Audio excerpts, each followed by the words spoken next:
Mic on చేయాలి. Happy Women's Christmas to all. My name is Kejayashmi. I am studying housewife. యశ్ఐ 9/6 ఎలాగైనా మన శిశువు పుట్టగా ఆయన మనకు కుమారుడు అనుగ్రహించబడను. ఆయన భుజం మీద రాజ్యభారం ఉండను. ఆయన ఆశ్చర్యకరుడు, ఆలోచనకర్త, ముఖ్యులకు తండ్రి, సమాధానకర్త, అధిపతులు అతనికి పేరు పెట్టబడు.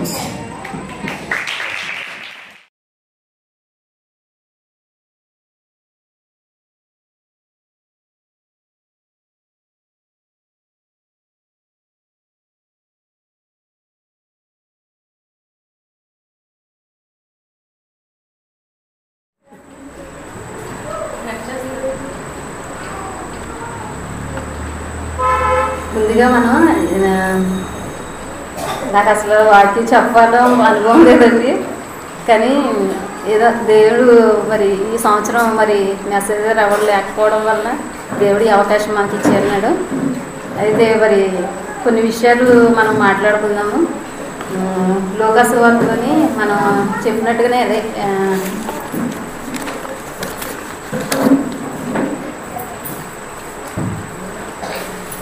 మరియమ్మ గారి గురించి చెప్పుకున్నామండి. స్త్రీలలో ఆమె చాలా ధన్యురాలైన స్త్రీ అనమాట. ఆమెలో ఉన్న మంచి లక్షణాన్ని బట్టి దేవుడు ఎంతోమంది స్త్రీలు ఉన్నప్పటికీ కూడా ఆ కాలంలో మరియమ్మ గారిని ఎన్నుకున్నాడండి. ఆమెలో ఉన్న మంచి లక్షణం ఏంటంటే దీనత్వం కలిగిన మనసు. ఆమె ముందుగా రక్షణ పొందింది, తర్వాత దీనత్వం కలిగిన మనసు, అలాగే గణపరచబడిన దేవుని గణపరిచింది, అలాగే దేవునితో సహవాసంలో ఉంది, 5వదిగా విధేయురాలుగా ఉంది, 6 సమర్పణ జీవితాన్ని కలిగి అన్నదనమాట. అయితే ముందుగా మనం ఏం చేయాలంటే స్త్రీలమైన మనం చాలా మన గృహంలో మనం ఒక హోమ్ మినిస్టర్ అనమాట. అంటే మన హోమ్ మినిస్టర్ అంటే పోలీస్ డిపార్ట్మెంట్లో కాదండి, గృహంలో. అలాగనేసి మనము దేవుల్లో మనం ఎంత బలముగా ఉంటే మన గృహం కూడా అంతే ఆశీర్వాదంగా ఉంటుంది. ఒక పురుషుని యొక్క విజయనంగా స్త్రీ ఉంటుందండి. ఆ విధంగానే మనము మన భర్తలకి సహకరించుకుంటూ మనం ముందుకు సాగినట్లయితే ప్రార్థనలో దేవుడు మనకి కుటుంబంలో ఎన్నో ఆశీర్వాదాలు దయచేసి దేవుడుగా ఉన్నాడు. ఈ స్త్రీల క్రిస్మస్ జరుపుకోవడానికి దేవుడు మనకి ఎంతగా కృప చూపించాడండి. పాస్టర్ గారు అయితే మనల్ని ఎంతగానో ప్రోత్సహిస్తూ ఉంటారు. కొన్ని సంఘాలు అయితే ఈ విధంగా ఉండదు, వాళ్ళు చెప్పడం ఏంటి, వాళ్ళు హైలైట్ అవ్వడం ఏంటి అనేసి అనుకుంటారు. కానీ పాస్టర్ గారు అందరికీ సమాన అవకాశాలు ఇస్తూ ఉంటారండి. అందుని బట్టి దేవునికి ఎన్నో వందనాలు చెల్లించుకుంటున్నాము. సాక్ష్యాలు చెప్పడం అంటే చెప్పగలం, కానీ వాక్యాలు చెప్పడం అంటే మన వల్ల కాదండి. కానప్పటికీ దేవుడు మనల్ని బలపరిచి ఆయన వాక్యంతో మాట్లాడతారని నమ్మికతో ఇక్కడ నిల్చోవడం జరిగింది. అయితే మరియమ్మ గారు ముందుగా రక్షణ పొంది అన్నారండి. రక్షణ పొందకపోతే మనకి ఈ అవకాశం ఉండదు. మనం బయట ఎన్నో మాటలు మాట్లాడగలం, కానీ ఇక్కడ మాత్రం వచ్చేసరికి బలిపీఠ దగ్గర నుంచునేసరికి మన ప్రవర్తన అంతా కూడా చాలా జాగ్రత్తగా చూసుకోవాలి. మన మాటలో ఏ మాట అయినా సరే తప్పుగా ఉన్నామంటే అది దేవుడు మనం దృష్టిలో మనం చక్కగా మనం మా దేవుల్లో ఉండగలిగినప్పుడే మనం దేవుని మాటలు మాట్లాడగలం. లోకపు మాటలు అయితే ఎన్ని మాటలైనా మాట్లాడగలం. ఇప్పుడు టీచర్గా జాబ్ చేసినప్పుడు ఆ పిల్లలకి ఎంతైనా చెప్పేయగలం. కానీ ఇక్కడ దేవుని మాటలు చెప్పాలంటే ఒక దైవజనులకే సాధ్యమైన పని అది. ఎందుకంటే వాళ్ళు దేవుని మాటలో వాళ్ళు ధ్యానిస్తూ ఉంటారు. వాళ్ళు ఈ ఆదివారం వాక్యం చెప్పాలంటే ఆ వారం అంతా కూడా వాళ్ళు ఏ వాక్యం చెప్పాలనేసి దేవుని దగ్గర కనిపెడుతూ ఉంటారండి. ఆ దేవుని వాక్యం కనిపెట్టినప్పుడు ఆయన వారితో మాట్లాడి ఆ మాటల్ని మనకి ఆయన బోధిస్తూ ఉంటారు. దేవుని వాక్యం మనతో మాట్లాడిందంటే దేవుడే స్వయంగా మనతో మాట్లాడినట్టు అనమాట. మనం ఈ పాపలోకంలో జీవిస్తున్నప్పుడు దేవునిలో మనం ఎదగాలంటే చాలా కష్టమైన పని. మరి లోకంలో ఉన్నదంతా శరీరాశ, నేత్రాశ, జీవకుడం. దీన్ని జయించాలంటే మనం దేవుని సహాయం పొందుకుంటూ ఉండాలి. అదేవిధంగా మనము రోజు కూడా ఉదయకాలంలో లేచి మొదటి జామున లేచి ఆయనకి మొరపెడుతూ ఉండాలండి. ఎందుకంటే మనం ఈ లోకంలో జీవిస్తున్నాం కాబట్టి ఆ లోకంలో జీవించినప్పుడు మనము తప్పుకోకుండా పాపంలో పడిపోకుండా దేవుని సహాయాన్ని ఉదయకాలాన్ని మనం పొందుకోవాలి. అలా పొందుకోవడం వల్ల మనము లోకంలో పడిపోకుండా పాపంలో పడిపోకుండా దేవుడు కాపాడుతూ ఉంటాడు అనమాట. ఆ విధంగా చేసిన స్త్రీలు వాళ్ళ కుటుంబాలు కూడా చాలా ఆశీర్వదించబడతాయి. మరి వాళ్ళ బిడ్డలు కూడా చాలా ఆశీర్వాదకరంగా ఉంటారు. మనం చేసే భక్తి యథార్థమైనదిగా ఉండాలి. అంతేగాని ఏదో నిలువెచ్చిన స్థితిలో ఏదో వేషధారణ భక్తి చేసేదే దేవుడు ఏమాత్రం కూడా అంగీకరించడం అనమాట. ఆ ప్రార్థనలు కూడా దేవుడు త్రోసివేస్తాడు. మనం ఒకసారి అనుకుంటాం మన ప్రార్థన దేవుడు ఎందుకు ఆలకించట్లేదు అనేది. అయితే మనము దేవుడు ప్రార్థన ఆలకించకపోవడానికి ఆయన ఏమి మూగవాడు కాదండి, చెమిటివాడు కాదు. కానీ మన ప్రవర్తనలో సరైన స్థితి లేకపోవడం వల్ల, మన జీవితంలో పాపం ఉండడం వల్ల దేవుడు మన ప్రార్థనలు ఆలకించుకోకుండా త్రోసివేస్తూ ఉంటాడు. అయితే మనం దేవుళ్ళో యథార్థంగా ఆయనకి ఇష్టం వచ్చినట్టుగా ఆయన ఆజ్ఞను అనుసరిస్తూ ఆయన ఏ విధంగా అయితే నడుచుకోమన్నాడో ఆ విధంగా నడుచుకున్నట్లయితే దేవుడు మన ప్రార్థన ఆలకించి మనకు సహాయం చేసి మనకి ఏదైతే ఆయన కోరికను సిద్ధింప చేస్తాననేసి దేవుడు చెప్తున్నాడు. దేవుడు అన్యాయస్తుడు కదండి. ఒకరిని ప్రేమ చూపించి ఒకరిని మీద ద్వేషం చూపించే దేవుడు కాదు. దేవుడు దయామయుడు, కరుణామయుడు. కాబట్టి మనము దేవుల్లో సరైన స్థితిలో ఉన్నట్లయితే మన ప్రార్థనకి జవాబు దయచేసి దేవుడు అనేకమైన అనుభూతులు మనము దేవుని వాక్యాల్లో మనం చూడగలం అనమాట. మన జీవితంలో కూడా ఆ అనుభవాలను మనం చూడగలుగుతాం. ఎందుకంటే నిన్న నేడు కూడా దేవుడు ఏకరీతిగా ఉన్నాడు. అలనాడు మోషే కాలంలో చేసిన అద్భుతాలే మన జీవితంలో కూడా ఈ రోజు కూడా మనకే చేయడానికి ఆయన సమర్థుడుగా ఉన్నాడు. ఆయన సర్వశక్తిమంతుడు. అంటే ఆయన చాలా శక్తిమంతుడు అనమాట. మనం అనుకున్నంత మనకి ప్రార్థన చేస్తున్నా మన దేవుడు వింటున్నాడు ఏంటి అనేసి అనుకుంటాం. కానీ మనం సరైన స్థితిలో ఉంటే మనం దేవుడు ప్రార్థన ఆలకిస్తాడు అనమాట. అని సర్వశక్తిమంతుడు. ఆయనకి ఏది కూడా అసాధ్యమనేది ఏది లేదు. ఆయనకి సమస్తము సాధ్యము. ఎందుకంటే భూమి ఆకాశములను సృజించిన దేవుడు ఆయన. భూమి పుట్టక ముందే ఆయన ఉన్న దేవుడు అనమాట. అందుకనేసి మనం ఏం చేయాలంటే మన ప్రవర్తన సరిగా ఉన్నదో లేదో మనం మొదటి జామున లేచి మన ప్రవర్తన గురించి ప్రార్థన చేస్తే, ఎందుకంటే మనం లోకంలో జీవిస్తున్నాం. మనకు లోకానికిలో ఎవరు ఉంటారండి? సాతాను గారు ఉంటారు. ఆ సాతాను గారు ఏం చేస్తాడంటే మనకి సులువుగా చిక్కులు పెట్టేసి పాపంలో పడవేయడానికి చూస్తూ ఉంటాడు. ఆ పాపంలో పడవేయకుండా మనం దేవుని శక్తిని మనం పొందుకుని ఉంటుంది. సాతాను గారు మనకంటే శక్తిమంతుడు అనమాట. ఆ సాతాను కంటే శక్తిమంతుడు అవడం దేవుడు కాబట్టి ఆ దేవుని యొక్క శక్తిని మనము పొందుకున్నామంటే వాడిని మన సాతాను గారిని మనం జయించగలుగుతాం అనమాట. ఆ విధంగా మనం జయించినప్పుడు మనకి ఆయన జీవకిరీటం ఇస్తాడు. జీవకిరీటం పరలోకంలో స్థానం కూడా దయచేస్తాడు. మనం ఇంతవరకు కూడా మనం ఈ లోకంలో ఉన్న కొన్ని రోజులే ఉంటాం. మనం ఈ లోకంలో ఉండేది, కానీ మన ఆత్మ నిత్యము పరలోకంలో ఉంటుంది అనమాట. మనం ఈ క్రిస్మస్ ఆనందాన్ని రోజు సరి చూడొచ్చు. ఈ ఒక్క నెలలోనే కాదు, ఇంకా డిసెంబర్ నెలలోనే కాదు. మనలో మన దేవుని రక్షణ పొంది ఆయన నిజమైన రక్షణ మనం పొందుకున్నామంటే, వేషధారణ భక్తి లేకుండా మనలో దేవుని శక్తిని మనం ఆశ్రయించామంటే ఆ శక్తి మనల్ని చాలా మనకి రక్షణ పొందిన వాళ్ళకి ఏమంటారండి? చెప్పనసఖ్యమును చెప్పండి మహిమాయుక్తమైన ఆనందము మన హృదయాల్లో ఉంటుందండి. ఆ అతి ఆనందం మీకు ఉన్నదా? ఒకసారి పరీక్షించుకోండి. ఆ అతి ఆనందం లేకపోతే దేవుడు మనలో లేడనమాట. దేవుని యొక్క ఆనందం ఎప్పుడైతే మనలో ఉందో, ఆ దేవుల్లో మనం ఎప్పుడైతే ఆనందించగలుగుతున్నామో, దేవుళ్ళు మనము బలపడగలుగుతున్నామో అప్పుడే ఆనందం మనకు వస్తుంది. సరైన స్థితిలో మనం జీవించగలుగుతున్నప్పుడే అట్టే ఆనందం వస్తుంది. క్రిస్మస్లోనే ఒక ఆనందం కాదు, కొత్త బట్టలు కొనుక్కుంటేనే ఆనందం కాదు, బిర్యానీ చేసుకుని తింటేనే కాదు ఆనందం. దేవుళ్ళలో మనం ఎప్పుడు కూడా ప్రార్థన చేస్తూ బైబిల్ ధ్యానిస్తూ ఉంటే ఆయన మనకు చాలా ఆనందాన్ని ఇస్తాడు. అటు ఆనందాన్ని నేను పొందుకోగలుగుతున్నాను. అందుకనే ఈ రోజు ఇక్కడ కూర్చుని చెప్పగలుగుతున్నాను అనమాట. మనలో ఆనందం కావాలంటే ఏం చేయాలండి? రోజు బిర్యానీ వండుకొని రోజు కొత్త బట్టలు కట్టుకోవాలా? ఏం చేయాలని ప్రశ్న వేసిన జవాబు చెప్పా. ప్రార్థన చేయాలండి. రేపు మొదటి జామునే మనం మొదటి స్థానాన్ని దేవునికి ఇచ్చినట్లయితే దేవుడు మనకి సహాయం చేస్తాడు అనమాట.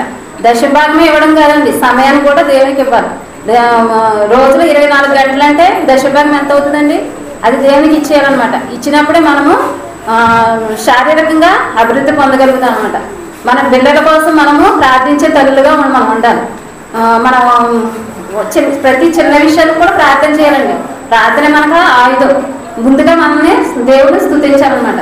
మరియమ్మ తల్లి ఆ విధంగానే ఆ రోజుల్లో చాలా మంది ఉన్నారు స్త్రీలు, కానీ దేవుడు మరియమ్మ గారిని ఎందుకు ఎన్నుకున్నాడండి? ఆమెలో ఉన్న దీనత్వం చూశాడు, రక్షణ అనుభవం చూశాడు. దేవుని గణపరిచే స్థితిని ఆయన చూడటం గురించి ఆయన ఆమెను ఎన్నుకోవడం జరిగింది అనమాట. ఈ రోజులో ఉన్న మనము దేవుడు మనల్ని ఎన్నుకోవాలంటే మన స్థితి ఆయనకి దగ్గరగా ఉండే విధంగా ఉన్నప్పుడే మనము ఆయనకి ఇష్టంగా ఉంటాం అనమాట. దావీదు భక్తుడు ఏంటండి? దేవునికి హృదయానుసారుడైన మనుషుడు అనమాట. ఆ విధంగానే మనం కూడా దేవుడికి హృదయానుసారుడైన మనుషులై ఉన్నప్పుడు దేవుడు మనల్ని ఈ లోకరీత్యా ఆనందం చేస్తాడు. మన పరలోకంలో ఆనందం పొందడం కాదండి, ఈ లోకంలో కూడా పరలోక ఆనందాన్ని మనము సరి చూడగలుగుతాం అన్నమాట. మన దేవుళ్ళు ఎప్పుడైతే ఉన్నామో మన భర్త మార్చబడతారు. ఎందుకంటే మన ప్రవర్తన బట్టి మన భర్తలు మార్చబడతారు అనమాట. మా భర్త మారట్లేదు అంటే మన ప్రవర్తన దేవుళ్ళు మన ప్రార్థనకి వెళ్ళినప్పుడు ఒకలాగా, ఇంటి దగ్గర ఉన్నప్పుడు ఒకలాగా ఉంటే మరి మారండి. ఏంటి ఒక చిన్న కథ చెప్తాను అనమాట. ఒక ఆవిడ ఉందంట, వాళ్ళ పల్లీలు అనమాట. పల్లీలు అయితే వాళ్ళ ఆయన గారు ప్రార్థన రావట్లేదు, ఈవిడ మాత్రం ప్రార్థనకి వెళ్ళి ఆ గుడిలో ఉండేసరికి దేవుళ్ళు బలపడుతూ ఉండేసరికి వాక్యాలు చక్కగా వింటూ ఉంది. కానీ ప్రార్థనలోకి వెళ్ళినప్పుడేమో చక్కగా ఉండేది వాక్యాలు. అయ్యో ఇంత విశ్వాసం ఇంకా ఎక్కడా ఉండదో అన్నట్టుగా ఉండేది అనమాట. అయితే ఇంటి దగ్గరికి వచ్చేసరికి మాత్రం ఆమెలో కోపం, ద్వేషం, అసూయ, అట్లా ఏమన్నా చేస్తే భర్త దడదడ ఆడుకోవాలన్నమాట. ఆ విధంగా ఉండేదన్నమాట. అప్పుడు దేవుడు నువ్వు ప్రార్థనగా పాస్టర్ గారు ఉన్నారంటే ఒకసారి మీ ఆవిడే వస్తుంది ప్రార్థనకు, ఒకసారి దారిలో వెళ్తుంటే కనిపిస్తే నువ్వు మీ ఆవిడే వస్తుంది ప్రార్థన నువ్వు రావట్లేదేంటి యాహాను అనేసి అడిగారండి. అడిగితే ఏంటండి ప్రార్థనకు వస్తే మాత్రం సుఖమేంటి, మా ఆవిడ ఎలా ఉంటారో తెలుసా, అసలు ఆ కుళాయి బిందుల దగ్గర దెబ్బలాడుతుంది, నాతో దెబ్బలాడుతుంది, అసలు అదే అవునా అంతలా ఉంటుందా అనేసి. అవునండి బాబు, అదేంటి మరి ప్రార్థన ఎంత బాగా చేతదో మందిరంలోకి వచ్చి చాలా అసలు విశ్వాసి ఒక మాదిరికరంగా తీసుకోవచ్చు అని చెప్తున్నాను నేను. అంటేని కాదండి, ఒకసారి మీరు నేను చెప్పాను మళ్ళీ చెప్పకండి మా ఆవిడతోటి, వాళ్ళు నాతో దెబ్బలాడుతుంది అనేసి అన్నానండి. అప్పుడు ఈయన ఒక రోజు ఒక ఆదివారం ఇప్పుడు అనిరంట అంటే పాస్టర్ గారండి మా ఆయన ప్రార్థన రావాలని ప్రార్థన చేయండి, రక్షించబడాలని ప్రార్థన చేయండి అనేదండి. అంటే ఈయన మొత్తం ఈయనతో ఆయన గారితో మాట్లాడినట్టుగా ఈయనకి తెలవపోకుండా ఈయన మామూలుగా కామ్గా వచ్చి ఒక ఆదివారం వాక్యం అయిపోయింది, మళ్ళీ రొటీన్గానే ఎప్పుడు చెప్పినట్టే ఏంటి పాస్టర్ గారండి మా ఆయన కోసం ప్రార్థన చేయండి, రక్షించబడేలా ప్రార్థన చేయండి అన్నారు. అంటే మీకు ఈ స్టోరీ అంతా తెలిసింది కదా. ఈ స్టోరీ తెలిసినప్పుడు ఆయన అన్నారంట, అమ్మా నువ్వు చర్చిలో ఉన్నట్టే నువ్వు ఇంటి దగ్గర ఉంటావా అంటే, అవునండి అయ్యగారు ఉంటానండి అన్నది. మరి ఉంటే మరి ఎవరో నీ కోసం ఇలాగని చెప్పారంటేని అప్పుడు నువ్వు చక్కగా ఉన్నట్లయితే నీ భర్త నిన్ను ప్రేమిస్తాడో, నీ ప్రవర్తన బట్టి ఆయన్ని నీ మందిరంలోనికి నువ్వు తీసుకురాగలుగుతావు, రక్షణ మార్గంలోనికి నడిపించగలుగుతావమ్మా. నువ్వు కోపం ఉండకూడదు, నీలో ద్వేషం ఉండకూడదు, నీ శత్రువుని ప్రేమించే మనసు నీలోకి ఉండాలి, నిన్ను వల్ల నీ పొరుగుని ప్రేమించే మనసు నీకు ఉండాలి. ఇవన్నీ కలిగి ఉన్నప్పుడు, దేవుని కలిగి ఉన్నప్పుడు, క్రీస్తు ప్రేమ మనం ఇతరులకు చూపించినప్పుడు వారు మారడానికి అవకాశం ఉంటుంది. కానీ లోకంలో ఉన్న వాళ్ళ వల్లే మనం కూడా ఉంటే మనలో ఉన్న మాదిరి ఏమవుతుందమ్మా అనేది ఇంకా చక్కగా పాస్టర్ గారు చక్కగా చెప్పేసరికి ఈవిలోని మార్పు వచ్చిందంట. మార్పు వస్తే ఇంకా నెమ్మదిగా వెళ్ళిపోయిన తర్వాత ఈయన వేటాడొచ్చి ఒక చిమ్మిలి అలా పెడుతుంటే పైన నుంచి చిమ్మిలి పడిపోయి పగిలిపోయిందంట. పగిలిపోయేసరికి ఈయనకి గుండెల్లో దడ తిట్టేస్తుంది, ఇంకా నా పని అయిపోయింది అనుకునేసరికి అవన్నీ చక్కగానే ఏమనుకోకుండానే ఒక చాట తీసుకొచ్చి ఎత్తేసి బయటపడేసి ఏమండి మీకు నువ్వు వేడి నీళ్ళు కాసాను తోడమంటారా అనేసి అందండి. అయ్యి బాబు ఎంత మార్పు వచ్చేసిందండి మా ఆవిడని అనేసి అనుకుని అలాగే అమ్మ అనేసి అనుకుని కాస్త మాట్లాడలేదు. తర్వాత మళ్ళీ వేడివేడిగా భోజనం చేపల కూర ఉండి భోజనం వడ్డించింది, చాలా ప్రేమగా మాట్లాడుతుంది అనమాట.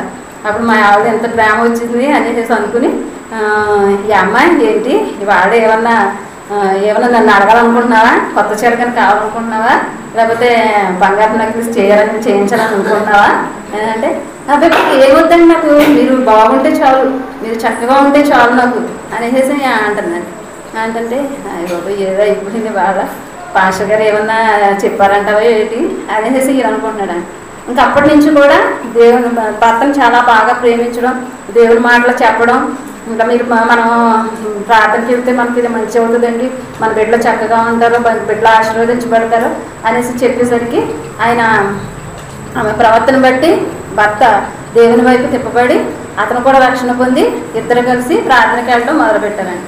ఆ విధంగా మనం రక్షించబడిన స్త్రీలు ఏం చేయాలంటే మనము మన కుటుంబం కోసం నోవాహు చూసారా, అతను రక్షణ వాడిలోకి ఆ కుటుంబాన్ని అంతటిని కూడా ఎక్కించగలిగాడు. ఆ విధంగా మనం రక్షించబడిన స్త్రీలు మనం ఏం చేయాలంటే ఇంటి దగ్గర కూర్చుని సీరియల్ చూడడం, సినిమాలు చూడడం అవి చూడుకోకుండా మనం ఉదయకాలాన్ని లేచి ప్రార్థన చేసి పెందలగడ్ని సామెతలో 31 ఉంటుంది కదా, ఆమె పెందలకాడని లేచి తన పని చేసుకుంటూ తన బిడ్డలకు భోజనం సిద్ధపడుతుందంట. ఆ విధంగా మనం పెందలకాడని లేచి మనము ప్రార్థన చేసుకుని మన ఈ రోజు నుంచి మీరు రేపటి నుంచి అలా చేయడం మొదలుపెట్టండి.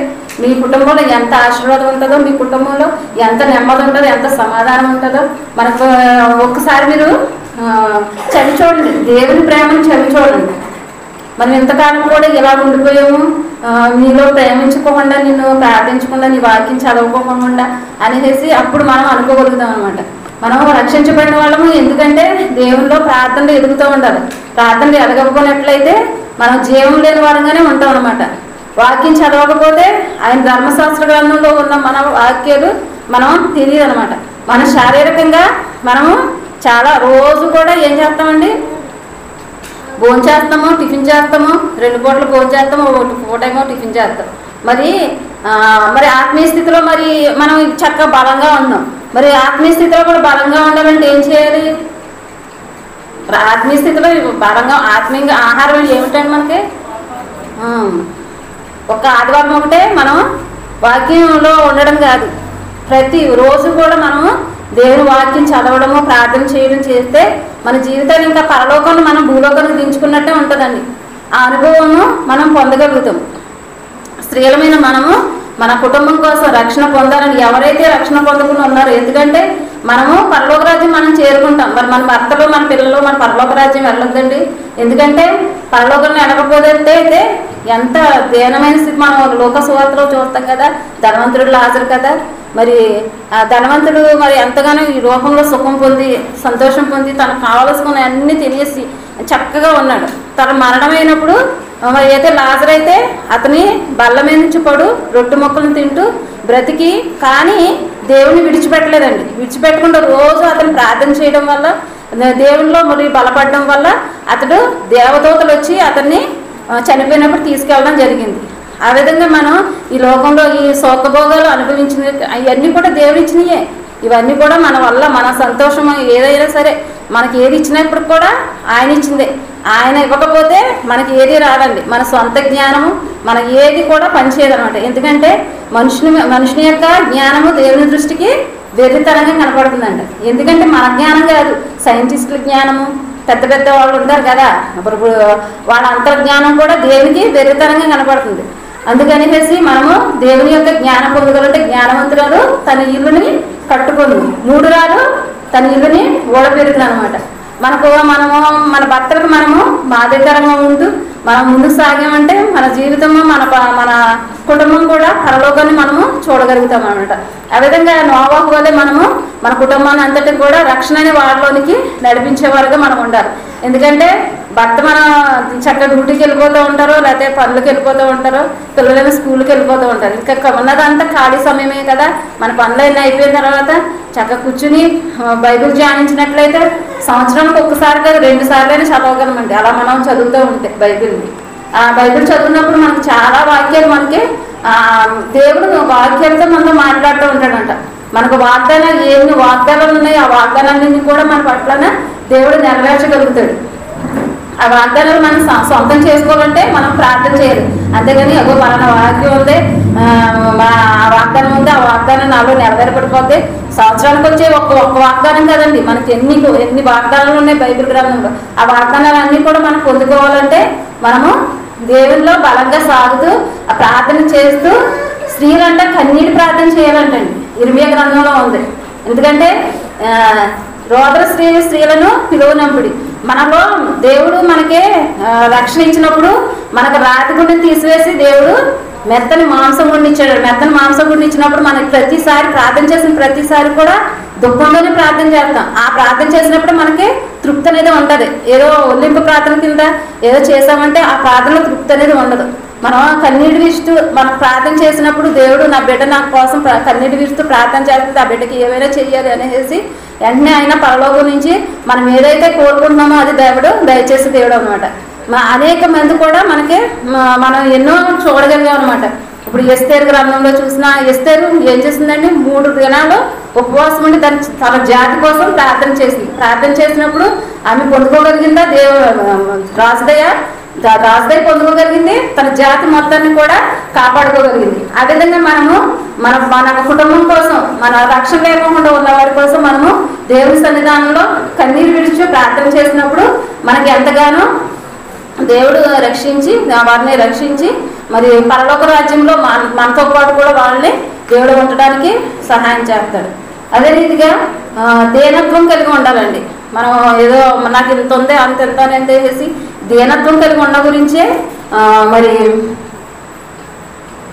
లోకసువార్త 1:47 చూసినట్టుగా ఆయన తన దాసురాలికి దీన స్థితిని కటాక్షించింది. దేవుడి ఇవ్వాలని మనకు దీనమైన మనసు, లేకపోతే మనకి అది రాదనమాట. ఆ దీన స్థితిలో మనం ఉన్నప్పుడు మనం తగ్గించుకుంటామట. తను తాను తగ్గించుకునేవాడు హెచ్చించబడు, తను తాను హెచ్చించుకునేవాడు తగ్గించబడు. అందుకని తగ్గించిన స్థితిలో మనం ఉండాలి. మనకి నేనేంటి, నేను మాస్టర్ భార్య నాకేంటి అనేసి నేను విరవీగవనుకో, దేవుడు ఒక చూపు చూసాడంటే మొత్తం ఒక నైట్లో మొత్తం స్మాష్ అయిపోద్ది అనమాట. అందుకనేసి మనము ప్రతి విషయంలో కూడా మనకి ఇచ్చిన ప్రతి ఈవిని బట్టి కూడా మనము దేవుని స్తుతించే వాళ్ళగా ఉండాలి. స్తుతించడం వల్ల మన స్థితి మారగలండి.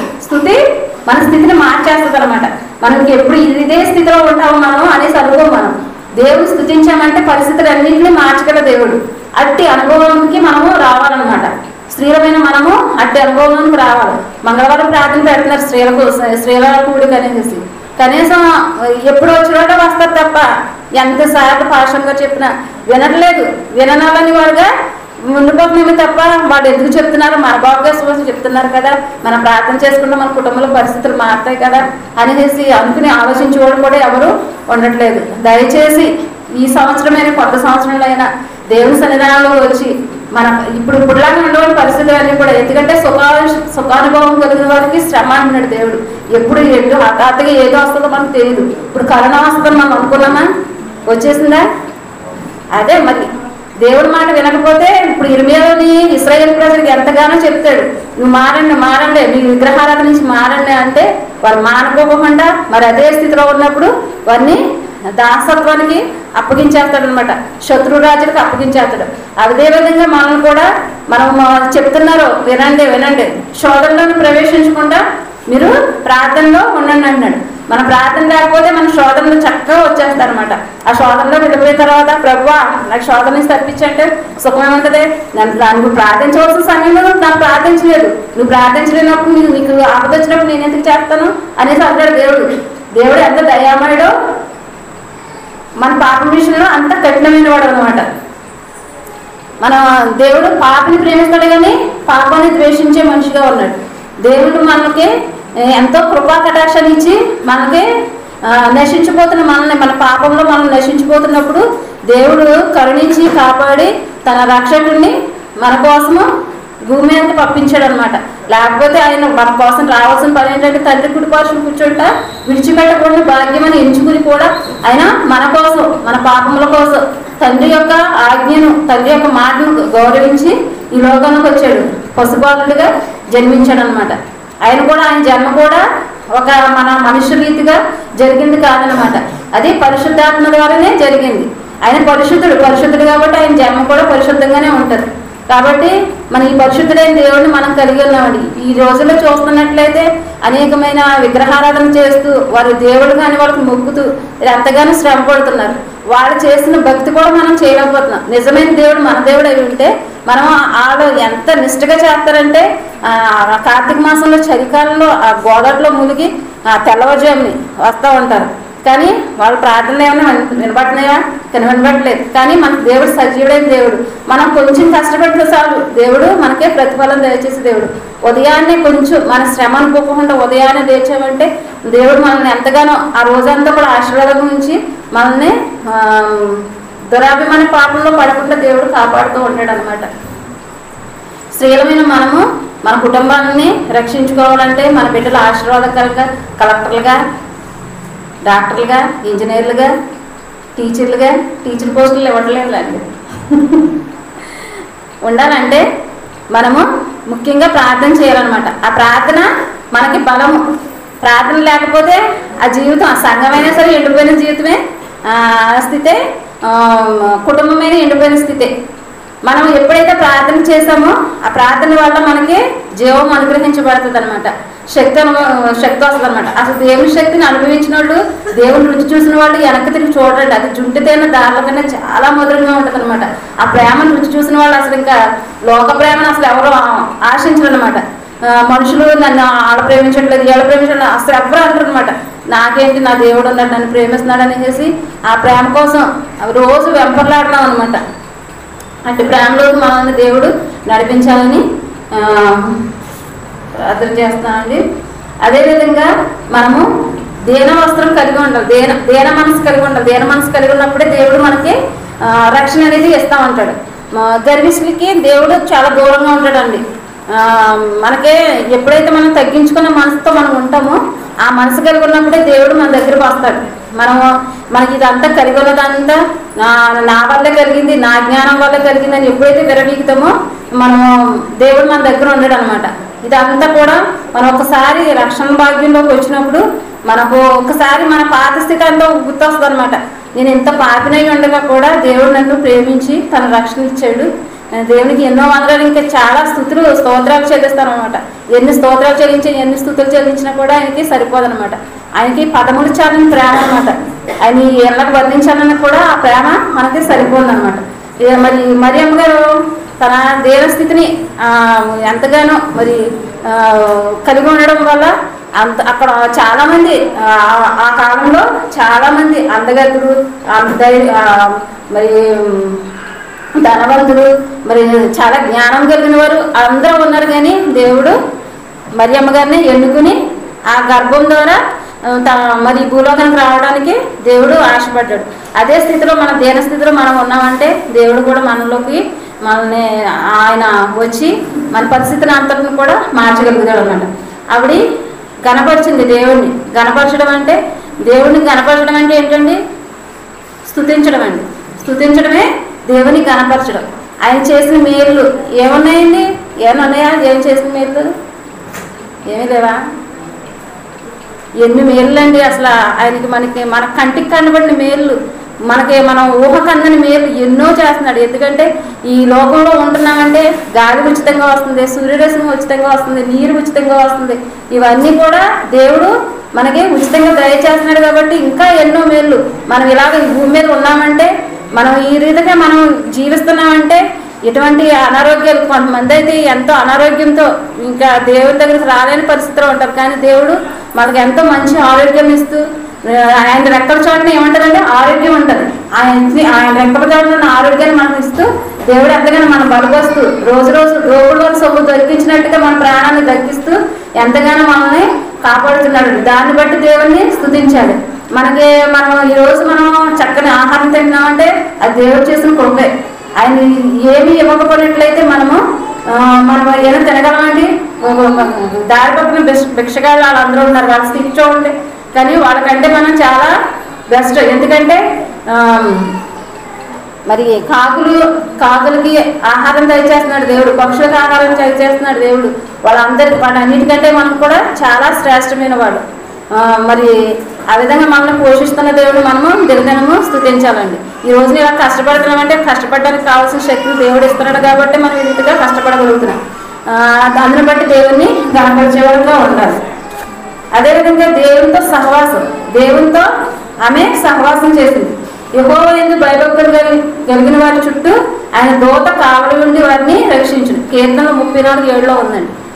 మనం దేవునితో సహవాసం చేసినట్లయితే ఆయన దూత మనకి కావలి ఉండి మనల్ని రక్షిస్తూ ఉంటుంది. ఆయన దూతకు ఆజ్ఞాపిస్తాడండి. మనకి ఏదైనా మన దేవుళ్ళు ఎక్కువగా మనం ప్రార్థనలో కొనసాగుతున్నామంటే మన దేవుడు దూత మనకి ఏదైనా ఇప్పుడు దానియేలు గారు ఉన్నారండి. ఆయన మరి అగ్నిగుండం అది సింహమృగంలో వేసినప్పుడు ఆయన సింహం యొక్క నోళ్ళు మూసి దేవుడు తనని కాపాడాడు. అదే రీతిగా షడ్రక్ మేషక్ అబేద్నెగో ఉన్నారండి. వారు ఏం చేశారు? అగ్నిగుండంలో తోసిపట్టినప్పుడు మరి ఆ రాజు అడుగుతాడు, మరి మిమ్మల్ని అందులోకి తోసేస్తున్నాను అంటే మీరు తోసేయండి, మీరు తోసేసినా కానీ పర్వాలేదు, ఎందుకంటే మా దేవుడు రక్షించినా పర్వాలేదు, రక్షించకపోయినా పర్వాలేదు, మేము మాత్రం ఆయన్నే సేవిస్తామనేసి, మేము ఎవరికి మొక్కమనేసి వారు ఖండితంగా చెప్పినప్పుడు అగ్నిగుండంలో అతనికి ఇంకా కోపం వచ్చేసింది అనమాట రాజుగారికి. వీళ్ళు చెప్పిన సమాధానం గీర సమాధానం చెప్తున్నారు వీళ్ళు అనేసి అతనికి కోపం వచ్చి అగ్నిగుండాన్ని 7 అంతలు 2 అంతలు ఎక్కువగా చేసినప్పుడు వాళ్ళు దాంట్లోకి తోసినప్పుడు ఆ తోసిన ఆ బొడ్లు కాలి చనిపోయారంట ఆ వేడికి. కానీ వీళ్ళు లోపలికి వెళ్ళినప్పుడు మరి ముగ్గురు వేసారంట. ముగ్గురు వేసినప్పటికీ ఇంకొకరు కనిపిస్తున్నారనమాట. ఆ విధంగా దేవతలను తీసుకొచ్చి ఆయన కాపాడుతూ ఉంటాడనమాట. మరి గాబ్రియల్ దూత, మిఖాయేలు దూత వీళ్ళందరూ కూడా అక్కడ ప్రధాన దూతలుగా మనకు ఉండి మనకి ఏది సహాయం కావాలో ఈ దూతను పంపించి ఆయన సహాయం చేసే దేవుడుగా ఉన్నాడు అనమాట. అదేవిధంగా విధేయురాలుగా ఉంది, ప్రతి విషయాన్ని కూడా విధేయురాలుగా ఉంది. మనం ఇప్పుడు పాస్టర్ గారు ఏమైనా చెప్పారనుకో, చెప్పండి పాస్టర్ గారు అనేసి విధేయతగా చేయాలి తప్ప మేము ఎందుకు చేయాలనేసి అన్నాం అనుకోండి, విధేయత చూపించిన వాళ్ళం అవుతున్నా. ముఖ్యంగా మనకు ఒక పరిచర్య ఏర్పాటు చేశారు దేవుడు. ఆ పరిచర్యలో మనము ఎంతో నమ్మకంగా ఉంటే మనకు దేవుడు అన్ని ఆశీర్వాదాలు ఇస్తాడనమాట. మనం చక్కగా మగవారికి ఉండదండి ఆ భాగ్యం. మనం చక్కగా అందరికీ తృప్తికరమైన ఏదన్నా మనం ఇవ్వాలంటే ఒక బంగారం ఇచ్చినా ఒక వస్త్రాలు ఇచ్చినా ఎవరో తృప్తి పొందరండి. కానీ కడుపు నిండా చక్కని భోజనం పెడితే వారు ఆ రోజు ఎంతో తృప్తిగా ఉంటారు. పలానా రోజు వాళ్ళు మాకు ఇలా పెట్టారమ్మా అనేసి ఎంతో బాగా వండి పెట్టారనేది అనుకుంటారు. అందుకని మనం వంటలు చేసినప్పుడు ప్రతిసారి కూడా ప్రార్థన చేసి ప్రారంభించామనుకో మనం చక్కగా మంచిగా మనం వండగలుగుతాం అనమాట. ఎందుకంటే అది మనకు పరిచర్య. ఇప్పుడు పాస్టర్ గారికి వాక్య పరిచర్య ఇచ్చారు, మగవారికి వారు చేసే పరిచర్య వారికి ఉంది. కానీ మన స్త్రీలకే వంట పని. ఆ వంట పని చేసినప్పుడు మనకు చక్కగా టీములు వేసినప్పుడు మనం సనుకోకుండా కొనుక్కోకుండా చక్కగా విధేయతగా మనం చేసామనుకో అది ఏ పని చేసినా శ్రద్ధగా చేస్తే అది చక్కగా చాలా అసలు ఎంత మనకు పాడైపోయి ఇచ్చినా కానీ చక్కగా వండగలుగుతాం. మన స్త్రీల్లో ఉన్న ఆ టాలెంట్ అది ఇచ్చిన దేవుడికి మనము ఎంతో కృతజ్ఞత స్థుతులు చెల్లించాలి. చక్కగా ఉప్పు వేసి చక్కగా కారం వేసి వండితే అబ్బా ఎంత బాగుంటుందో. కానీ మనం శ్రద్ధగా చేయకపోయినట్లయితే అది పాడైపోతుంది అలా. పాడైపోతే తిన్నవారందరూ ఏమంటారు, ఇలాగా చేసేది పలానా టీం ఇలా చేసింది, ఈ రోజు ఇలా పాడైపోయింది అని మన పైకి చెప్పకపోయినా కానీ బాధపడతారు. వాళ్ళు తృప్తికరంగా భోజనం చేయలేరు. కాబట్టి మనకి ఇచ్చిన పరిచయంలో మనము చక్కగా ముందుకు సాగుతూ మరి దేవుడికి ప్రార్థన చేసుకుంటూ మనం చేసినట్లయితే ప్రతి నెల కూడా మనము ప్రతి ఒక్కరికి కూడా సంతృష్టికరమైన భోజనాన్ని పెట్టి వారి దీవెనలు మనము పొందుకోగలుగుతామంట. దేవుడు మనం చేసిన పరిచర్యకి ఏమీ వదిలిపెట్టడండి, ఆయన ఆశీర్వాదమే ఇచ్చే దేవుడు అనమాట. అదేవిధంగా మనము దేవుళ్ళలో ముందుకు సాగుతూ మరి ఇప్పటికైనా దేవుళ్ళలో మనం బలపడ్డామంటే దేవుడు మన కుటుంబాలు మరి వచ్చి 2024 సంవత్సరం ఎంత ఆశీర్వాదంగా ఉంటాయి అనేసి మరి మరియమ్మ గారి ద్వారా మనం నేర్చుకోగలిగాము. మరి స్త్రీల క్రిస్మస్లో ఇలాగా మరి మనం చెప్పుకోవడానికి దేవుడు ఎంతగానో కృప చూపించాడండి. మరి దేవుడు మనతో ఏమైతే మాట్లాడాడో, మనలో ఉన్న లోపాలు ఏవైతే ఎత్తి చూపించాడో అవి మనం మరి దాని గురించి మనం కోపపడకోకుండా దేవునిలో మనం మరి బలపడుతూ దేవునిలో ముందుకు సాగామంటే మనం ఏ స్థితిలో అయితే పడిపోయి ఉన్నామో ఆ స్థితిలో మనం లేచినట్లయితే దేవుడు మరి వాక్య భాగాల చేత మనతో మాట్లాడుతూ ఉంటాడు, వాక్యాలతో మనతో మాట్లాడుతూ ఉంటాడు. ఇచ్చిన వాక్యాలు మనము విసర్జించకుండా దేవుని యొక్క ఆది అందు వాక్యం ఉండిన వాక్యమే దేవుడై ఉన్నది. ఆ విధంగా మనము వాక్యంలో మనం బలపడ్డామంటే దేవుడు మనల్ని ఎంతగానో ముందుకు తీసుకెళ్తూ ఉంటాడు. స్త్రీలమైన మనము కుటుంబాలకి ఒక బలమైన వాళ్ళగా ఉంటాము. మన ద్వారా మన బిడ్డలు రక్షించబడతారు, మన భర్తలు రక్షించబడతారు. వాళ్ళందరూ రక్షించబడడం వల్ల కుటుంబంలో సంతోషము, ఆనందము, సమాధానం ఉంటుందండి. ముందుగా ఇంకో చిన్న కథ చెప్పి నేను ముగిస్తానండి. డిఎల్ మోడీ గారు అనేసి ఒక పెద్ద దైవజనులు ఉండేవారు, ఆయన చనిపోయారు. అయితే ఆయన ఒక పెద్ద చాలా పెద్ద ఇప్పుడు దినకర్ణ గారు అలాంటి సేవకుడు అనమాట. అయితే ఆయన ఒక హీరోయిన్ దగ్గరికి వెళ్ళానండి. అంటే దేవుడు మాట్లాడి ఆవిడతో మాట్లాడమనేసి పంపించాడు అనమాట. పంపిస్తే ఆవిడ దగ్గరికి వెళ్ళి, అమ్మ నువ్వు రక్షించబడాలి అనేసి పాస్టర్ గారికి వచ్చిన వెంటనే చక్కగా వదనాలు చెప్పి టీ కలిపి ఇచ్చిందంట. ఆ టీ తాగుతూ ఉండగానే, అమ్మ నువ్వు రక్షించబడాలి, మరి మన జీవితం ఎంతో క్షణికమైనది, దాన్ని మనం యుక్తలో కనపడి కొంతలో మాయమైపోయి ఆవిరి లాంటిదమ్మా మన స్థితి. మనం ఇప్పుడు మనం చక్కగా అందంగా సౌందర్యంగా ఉన్నాము, మనము ఈ రోజు ఉంటాము, రేపు పొద్దున చనిపోతాము. అదే దేవుల్లో రక్షించబడ్డామంటే మనం పరలోకానికి చేరుకోగలుగుతాము అనేసి చెప్తున్నప్పుడు ఆయన పాస్టర్ గారితో ఆయన టీ తాగుతూ ఉన్నారు. ఈయన చెప్తుంటే, పాస్టర్ గారండి ఇప్పుడు కదండి టైం చాలా ఉందండి ఇంకా, ఎందుకంటే నేను ఇప్పుడు 2 సినిమాలు చేశాను, అవి చాలా బాగా మంచిగా ఆడుతున్నాయి, మళ్ళీ ఇంకా 2 సినిమాలు నాకు వచ్చినాయి, నా స్థితి చాలా బాగుంది. ఇప్పుడు నా స్థితి తగ్గిపోయినప్పుడు, అంటే నాకు అవకాశాలు ఏమి రానప్పుడు నేను దేవుళ్ళలోకి సాగుతానండి. ఎందుకంటే అప్పుడు నాకు సినిమాలు నాకు అందమంతా తగ్గిపోద్ది కదా, నాకు ఇంకా అవకాశాలు రావండి, అప్పుడు నేను వచ్చి దేవుళ్ళలోని సేవలో కొనసాగుతాను అన్నాను. అప్పుడు ఆయన అన్నాడంట, అప్పుడు ఆయన తాగుతున్న టీ తీసుకొచ్చి అమ్మి తాగు అనేసి అన్నానంట. అంటేని అదే చెప్పి పాస్టర్ గారు అలా మాట్లాడుతున్నారండి, మీకు అసలు బాగుందా ఇది, మీ పెద్ద దైవజనులు మిమ్మల్ని ఏదో అనుకున్నాను ఇలాగ అంటారండి. అమ్మ అదే అంటారు, మరి నువ్వు లోకంలో నీ యవనాన్నంతా నువ్వు లోకానికి దారిపోసేసి నువ్వు ఎంగిలి పరిచేసుకుని దేవుడి దగ్గరికి వచ్చి అంతా అయిపోయిన తర్వాత నేను దేవుడి సేవ చేస్తానంటే అలాగే ఉంటుందమ్మా, ఎంగిలి టీలోనే ఉంటుంది. అందుకనేసి దేవుడు అవకాశం ఇచ్చినప్పుడే, ఏమో రేపొద్దున ఏం సంభవిస్తుందో నీకు తెలియదు, ఈ రోజు నువ్వు ఉంటావు, రేపొద్దున చనిపోతావు, నువ్వు చనిపోయావంటే నరకానికి వెళ్తావు. అందుకనేసి నువ్వు ఈ రోజే నువ్వు రక్షించబడ్డావంటే, నీ జీవితాన్ని నువ్వు త్యాగం చేసావంటే, నువ్వు నీ సమయాన్ని దేవుడికి ఇచ్చావంటే నిన్ను ఇంకా ఆశీర్వదిస్తాడమ్మా అనేసి ఆవిడ చెప్పినప్పుడు ఆవిడ రక్షించబడి దేవుల్లో బలపడడం జరిగింది. ఆ విధంగానే మనం కూడా సమయం ఉండగానే దేవుడు ఏమో మనం ఎప్పుడు ఏ క్షణాన్ని మనం చనిపోతామో మనకు తెలియదు. మనకి జీవితం మనకి ఇప్పుడు వస్తువులు కొంటామండి, స్టీల్ సామాన్ అన్నా ఏదన్నా కొన్ని స్టవ్ అన్నా మరి కుక్కర్ అన్న కొంటాం, దానికి ఎన్ని సంవత్సరాలు ఇస్తాడని మిక్సీ అన్న 5 సంవత్సరాలు వారంటీ ఇస్తాడు. మన జీవితానికైనా వారంటీ ఉందా? ఏమో అసలు ఈ రోజు మనం ఇక్కడ ఉంటామో రేపొద్దున ఎక్కడ ఉంటామో మనకు తెలియదు. అందుకనేసి సమయం ఉండగానే మన జీవితాన్ని చక్కబెట్టుకోవాలి. ఆ విధంగా మనం ఇంకనూ రక్షించబడుకోకుండా దేవునికి దూరంగా ఉండటమైతే, లోకంలో ఇంకా జీవిస్తూ ఉన్నట్లయితే, దేవుడి రాత్రికాల సమయంలో మనతో మాట్లాడుతున్నట్లయితే మరి పరిశుద్ధాత్మని దుఃఖపరచడం. ఎందుకంటే దేవుడు వాక్యం చెప్పినప్పుడల్లా పరిశుద్ధాత్ముడు మనతో మాట్లాడుతూ ఉంటాడు, మనతో పనిచేస్తూ ఉంటాడు అనమాట. ఎందుకంటే మరి పరిశుద్ధాత్మ దేవుడు ఇక్కడ సంచికరువుగా ఉంటాడు అనమాట. ఆయన ఆదరణకర్తని మన మధ్య ఉంచి వెళ్ళాడు. ఆదరణకర్త మనల్ని ఏం చేస్తాడంటే మన పాపాలను ఒప్పింప చేస్తాడు. ఆ ఒప్పింప చేసినప్పుడు మనం ఒప్పుకోవాలి. లేకపోతే ఆ పరిశుద్ధాత్మను దుఃఖపరిచినట్లయితే ఈ యుగ మందైనా వచ్చే యుగ మందైనా కూడా మనకి రక్షణ ఉండదు అనమాట. మన పరిశుద్ధాత్మ దుఃఖపరచడండి. ఎందుకంటే మన దేవుల్లో మనం ఒప్పిస్తున్నప్పుడు మనకు దుఃఖం వస్తుంది, పశ్చాత్తాపం వస్తుంది. నేను పాపని ఒప్పుకున్నప్పుడు దేవుడు మనల్ని మన పాపంలన్నింటినీ కూడా క్షమించి దేవుడు చక్కని రక్షణ అనుగ్రహించి పవిత్ర జీవితాన్ని మనకు అనుగ్రహిస్తాడు. కాబట్టి ఇప్పుడైనా సమయము నేడైనా మనకి అనుగ్రహించబడింది. కాబట్టి మన దేవుల్లో మంచి మంచి వాక్యాలు మన పాస్టర్ గారు చెప్తున్నారు.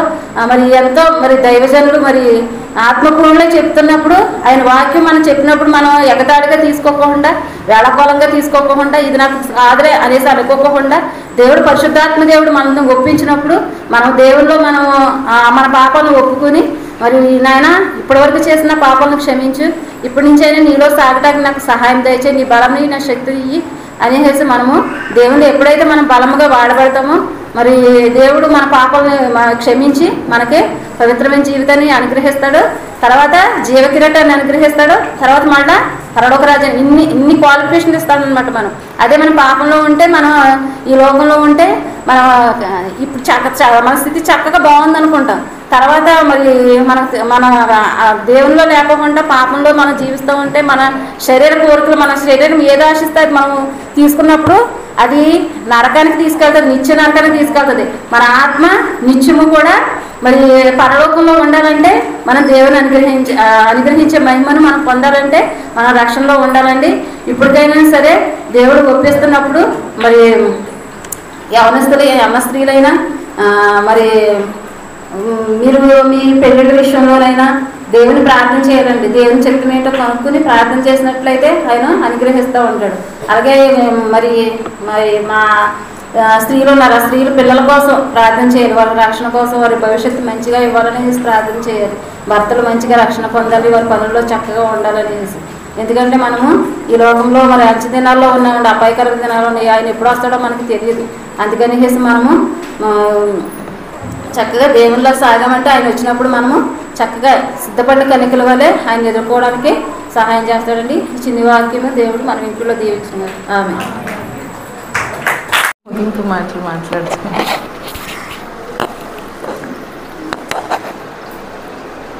ఇప్పటికి మనం 2 క్రిస్మస్లు అయ్యాయి కదా, మూడు ఇది 4 సెమీ, పిల్లల, యూత్. సో ప్రతి వారం కూడా ఆ క్రిస్మస్ ఆనందాన్ని మనం ఎంజాయ్ చేస్తూ ఉన్నాం శనివారం వచ్చేసరికి కదండి. ఉందండి క్రిస్మస్ ఆనందం. ఉదాహరణకి ఇప్పుడు చూడండి, మన ఇంతమంది ఉన్నాం కదా ఇక్కడ, ఒక్కొక్కరిలో ఒక్కో విధమైన క్రిస్మస్ యొక్క ఆనందం ఉంటుంది. అవునా కదా? నేను ఒక రకంగా క్రిస్మస్ ఆనందాన్ని ఫీల్ అవుతాను. ఒక్కొక్కళ్ళు ఒక్కో రీతిగా క్రిస్మస్ ఆనందాన్ని అనుభవిస్తారు కదా.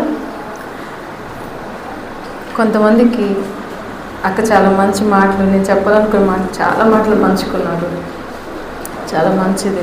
కొందరికి బట్టలు అంటే కొనుక్కున్నారనుకోండి, నచ్చిన కొంచెం ఎక్స్పెక్ట్ చేసుకుంటారు, ఈ కొనుక్కోవాలి క్రిస్మస్కి, ఈ కొనుక్కోవాలి, ఈ మోడల్ కొనుక్కోవాలి, ఈ షర్ట్, ఈ ప్యాంట్, ఆలియా కట్ డ్రెస్ ఏంటి, నైరా కట్ కదా. సో శారీస్లో ఆర్గాన్జా షాప్ అలా మైండ్లో పెట్టుకుంటారు. వాళ్ళు అనుకున్నది కొనుక్కుంటే ఈసారి క్రిస్మస్ చాలా మంచిగా బాగా. సో డబ్బులు ఉంటే, ఆరోగ్యం బాగుంటే, కొంతమందికి డ్రింక్ ఉంటే, కొంతమందికి స్మోక్ ఉంటే, కొంతమందికి ఫ్రెండ్స్ ఉంటే, కొంతమందికి పిండి వంటలు ఉంటే, కొంతమందికి ఫ్రెండ్స్ వస్తే, బంధువులు వస్తే, అలాగా అనేక రకాల ఆలోచన విధానాల్లో క్రిస్మస్ అనేక రీతులుగా ఉంటుంది. పోయినసారి ఒక మాట చెప్పినట్టు గుర్తుంది నాకు, యేసయ్య మన కొరకే పుట్టారని ఆనందంతో తాగారంట. చెప్పాను కదా ఈ మాట. యేసయ్య చనిపోయారనే బాధతో మరలా తాగారు. మొత్తానికి ఏదైతే ఏంటి తాగారు. సరే, సో ఆ యొక్క క్రిస్మస్ ఆనందాన్ని అనేక రీతిలుగా మనం వ్యక్తపరుస్తాం కదా. ప్రతి ఒక్కరి యొక్క ఆలోచన విధానాలు ఇప్పుడు మన చర్చ్ కన్స్ట్రక్షన్లో ఉన్నాం, అనేక రీతిలుగా పెద్దవారేంటి, పిల్లలేంటి, మన యొక్క ఎఫర్ట్ని మనం పెడుతూ ఉన్నాం. క్రిస్మస్కి మన సంతోషంతో నూతన మందిరంలో చేరి దేవుని స్తుతించాలని కదండి. మీరు చూసారా ఈ గ్రౌండ్ ఈరోజు ఎలా ఉంది, ప్లేస్ చూడండి ఒకసారి. మీరు ఈవినింగ్ పాస్టర్ గారు ఈ ఫోటో పెట్టవలసింది. ఎలా ఉంది అంటే కనీసం అడుగు పెడతకు కూడా లేదు. యవన బిడ్డలు చాలా చక్కగా మొత్తాన్ని శ్రమపడ్డారనే నేను అనుకుంటున్నాను. ఎందుకంటే నేను నిన్న కూడా చూశాను, ఇలా మొత్తం పెయింట్ డబ్బాలేంటి, అసలు చాలా పిల్లలు చాలా ఎఫర్ట్ పెట్టుకున్నారు. మార్నింగ్ కూడా క్రిస్మస్ గిఫ్ట్స్లో కానివ్వండి, అలాగా పెద్దవాళ్ళు కానీ అందరం కూడా మనం కలిసి చేసుకుంటా ఉన్నాం. అర్థమవుతుందండి. సో క్రిస్మస్ యొక్క ఆనందం, క్రిస్మస్ యొక్క అర్థాన్ని మనం ఏ రీతిగా మనం కలిగి ఉన్నాం, వ్యక్తపరుచుకుంటున్నాం, మనల్ని మనము ఏ రీతిగా మనము క్రిస్మస్ని ఆనందించుకుంటున్నాం, ఆ ఎదుటి వారికి మన ఆనందాన్ని ఎలా పంచుతున్నాం. క్రిస్మస్ అంటే అర్థం ఏంటి? క్రీస్తుని ఆరాధించడం కదా. సో క్రీస్తుని మనం ఏ రీతిగా ఆరాధిస్తున్నాము అనే విధానాన్ని కనుక మనం చూసినట్లయితే, ఆరాధించే విషయంలో చాలా అనేక రీతులుగా వేరే వేరే అర్థాలలో ప్రస్తుతం సంఘం అనేది నడుస్తూ ఉన్నది. కొంతమందికి మంచి మ్యూజిక్ ఉంటే, ప్రాపర్ గిటార్ అవ్వండి, క్యాషియో అవ్వండి, అనేక రకాల ఇన్స్ట్రుమెంట్స్ ఉంటే మంచి వర్షిప్, ఆరాధన, ఒక మంచి సింగర్, మంచి ట్యూన్, స్వరం ఉన్నటువంటి వాళ్ళు పాడితే ఆరాధన చాలా బాగుంది అనండి. ఇక మ్యూజిక్లో అంత ఇన్వాల్వ్మెంట్ ఉండి మూమెంట్ ఇస్తూ వర్షిప్లో టీం ఉండి క్వైర్ ఉండి బ్యాలెన్స్ చేస్తూ ఉంటే కొంతమందికి అబ్బా ఆరాధన చాలా బాగా జరిగింది. కొంతమంది ఇలా కూడా అంటారు, ఎలా ఉందంటే ఆరాధన అక్కడ దేవుడు దిగొచ్చేసినట్టు, పరలోకంలో ఉన్నట్టే ఉంది ఆరాధన. గమనించండి, దీనికి ఇంకొక కోణం కనుక మనం చూసినట్లయితే ఈ డ్రమ్స్ కొట్టేవాళ్ళు కానివ్వండి, ఈ ఏదైతే మ్యూజిక్ ప్లే చేసేవాళ్ళు కానివ్వండి, మైక్ పట్టుకొని పాటలు పాడేవాళ్ళు కానివ్వండి, వర్షిప్లో ఆరాధనలో పాలిభాగస్తులయ్యే ప్రతి ఒక్కరు కూడా ఈ మందిరంలో నుంచి అడుగు బయట పెట్టిన తర్వాత ఆలోచన విధానం కానివ్వండి, జీవించే విధానం కానివ్వండి, ప్రవర్తించే విధానం కానివ్వండి ఎలా ఉంటుంది? చాలామందిలో ఇంకొక జీవితాన్ని చూడవచ్చు మనం. చాలామందిలో ఇంకొక ఇక్కడ ప్రవర్తించే విధానం వేరుంటుంది. అక్క ఈ మాటలు కూడా పంచుకున్నారు, నేను విన్నాను ఆ మాటలు, చాలా చక్కని మాటలు పంచుకున్నారు. సో ఇక్కడ ఒక లైఫ్ స్టైల్ ఉంటుంది, బయటికి వెళ్ళాక వారి అసలైన జీవన విధానం అనేది వేరేగా ఉంటుంది. ఇక్కడ మనం నష్టపోయేది పక్కన పెడితే దేవుని నామానికి అవమానం అనేది జరుగుతుంది. సో కాబట్టి క్రీస్తును ఆరాధించే విధానము ఏంటిది అంటే పాటలు పాడేవారిలో లేదు, మ్యూజిక్ చాలా ఉంది. డీజే లాగా డ్రమ్స్ పెట్టుకొని, సౌండ్ బాక్సులు పెట్టేసుకొని, మూమెంట్స్ లైట్స్ పెట్టేసుకొని, కలర్స్ ఇవన్నీ కాదు కదా. సో క్రీస్తును ఆరాధించే విధానంలో మనం చూసినట్లయితే మరియమ్మ కానివ్వండి, ఎలిజబెత్ కానివ్వండి, ఈరోజు జస్ట్ చిన్న మాటలే నేను మాట్లాడతాను. మరియమ్మ ఎలిజబెత్లో వాళ్ళలో చాలా కాన్సిక్వెన్సెస్ మనకు కనపడతాయి, చాలా ఇష్యూస్ కనపడతాయి. వాళ్ళ లైఫ్, వాళ్ళ జీవితాలు సాఫీగా సాగినట్లుగా మనకేమీ కనపడదు. ఎందుకంటే బహువృద్ధాప్యము గడిచినటువంటి దంపతులుగా మనకి జకరియా, ఎలిజబెత్ కనపడతారు కదండి. ఇటుపక్కగా చూస్తే మరియమ్మ ఒక చిన్న పిల్ల, చెప్పాలంటే పాప కదండి, ఒక 16 ఇంకా చిన్న పాప ఎత్తాను, ఒక చిన్న కన్యకగా ఒక చిన్న ఏజ్లో ఉన్నటువంటి ఆ పాప యొక్క బేబీని క్యారీ చేయడం తనకు ఒక సవాల్ లాంటిది. ప్రదానం చేయబడ్డది అంటే బెట్రోతల్ దగ్గరికి ఆల్మోస్ట్ వచ్చేసింది కదా. రేపు మ్యారేజ్ అనగా మనకి ఇక్కడ ఏమి జరుగుతుంది, ప్రదానం జరుగుతుంది. ఎంగేజ్మెంట్ అయినా అయి ఉండొచ్చు బహుశా. సో ఆల్మోస్ట్ వాళ్ళ యూదుల ఆచారం ప్రకారం అది కనుక జరిగింది అంటే ఆల్మోస్ట్ వివాహము అయిపోయినట్లే. సో ఆమె ముందు చాలా సవాలు ఉన్నది కదండి. యోసేపుతో ఆమె ఏం సమస్య ఎదుర్కొంటుందో బయటికి తెలిసిన తర్వాత ఆమెకి మరణశిక్ష, రాళ్లతో కొట్టబడినటువంటి మరణశిక్ష, ధర్మశాస్త్రం ప్రకారం, లా ప్రకారం ఆమె ఆ శిక్షను పొందుకోవచ్చు. చుట్టుపక్కల నుంచి పరిస్థితులు, మాటలు కానివ్వండి ఏ విధంగా ఎదుర్కొనవచ్చు. సో అలా చూసినట్లయితే ఇద్దరి పరిస్థితుల్లో చూస్తే, ఎలిజబెత్ని చూస్తే వృద్ధాప్యం గడిచిన తర్వాత దేవుని మాట చొప్పున ఆమె ఏమంటది, దేవుడు నా అవమానం తీసేలాగిన దేవుడు నాకు గర్భమును ధరించాడు కాబట్టి ఆమె ఏం చేస్తుంది, 5 నెలలు ఎవరి కంట పడకుండా ఉంటుంది కదండి. సో ఎవరి కంట పడకుండా ఉన్నది. ఇంకో పక్క ఆమెకున్న హృదయంలో వేదన ఏంటిది, జకరియా నోట్లోంచి మాట రావటం లేదు కదా. తన అపనమ్మిక వలన యోసేపు పుట్టేంత వరకు కూడా, బాప్తిస్మిచ్చే యోహాను పుట్టేంత వరకు కూడా, ఆయన పేరు పలక మీద రాసేంత వరకు కూడా ఆయనకి మాట లేదు. సో ఆయన పరిస్థితి ఏంటనేది ఒక కంగారు ఉన్నది. ఆ వృద్ధాప్యంలో ధరించడం, గర్భంను క్యారీ చేయడం వలన పొరుగువారి నుంచి ఏ విధమైన మాటలు వస్తాయో, సో అనేక రకాలుగా ఇద్దరిని జీవితాల్లో చూస్తే వాళ్ళ ప్రాబ్లమ్స్లోనూ సందిగ్ధతలోనూ సాఫీగా సాగుతూ దేవునిపైన విశ్వాసం వచ్చిన పరిస్థితులు కాదు. మనం చాలాసార్లు అనుకుంటాం కదా, సో పరిస్థితులు బాగుంటే నేను చక్కగా మందిరానికి వెళ్ళేవాళ్ళం, ఆర్థిక పరిస్థితులు బాగుంటే మందిరానికి వెళ్తాం, మంచి బట్టలుంటే మందిరానికి వెళ్తాం, బలహీనతలు మానేస్తే మందిరానికి వెళ్తాం.